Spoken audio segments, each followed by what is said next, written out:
Let's talk about durable workflows or durable execution. Example, let's say you have an e-commerce site.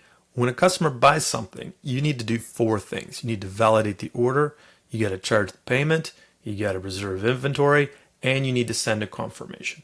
If any one of these steps gets skipped, it's really bad. You also don't want to double charge or double reserve inventory. That's also bad. You want each of these steps to happen exactly once. So how do you do it? Well, there's a trick. What you do is you run this sequence over and over and over again. But each time you keep track of which ones you actually succeeded at and you don't do those again. Eventually they all get finished.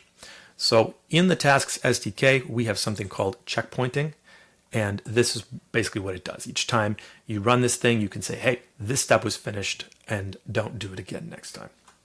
So I am not connected to a real payment processor here. I've just created stubbed methods called validate order, charge payment, reserve inventory, and send confirmation.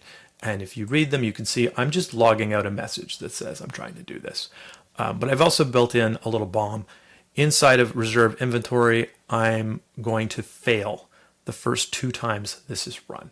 On the 3rd time, it should succeed. And so this is going to let us demonstrate what it kind of looks like in the real world when a payment processor fails or an inventory API fails or something like that.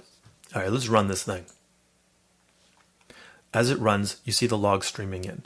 We're validating the order, we're charging the payment, and we're trying to reserve the inventory. But it fails because of that bomb that we put in there. Now, if this was it, we'd be in trouble because we actually charged the customer and we didn't reserve the inventory. This is a bad outcome.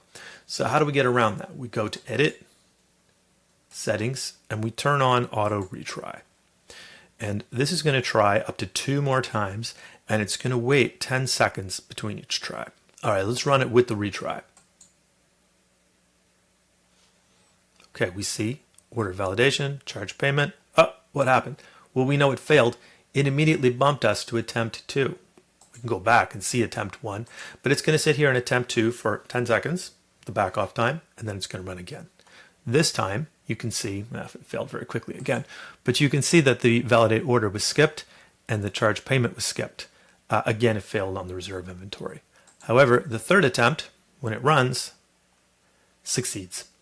And so in this case, we can see that all 4 steps got completed. Each one got run exactly once.